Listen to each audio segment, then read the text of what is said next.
Good evening sa inyo mga ka-rider. So basically nagpalit tayo ng LED no, sa headlight. Ang problema nga lang, masyado siyang nakataas. Ito naka-high beam ako. Ayan, naka-high beam, yellow siya. Kung babalik siya sa normal, ayan siya. Sobrang taas. Ayan no. Ayan, kita niyo yan.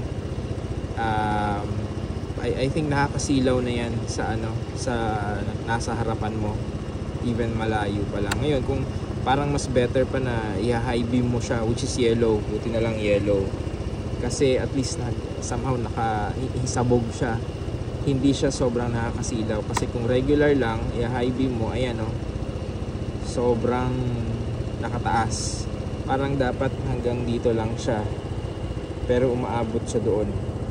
So yun yung problema ko. Baka may solution kayo dyan, pa-comment naman.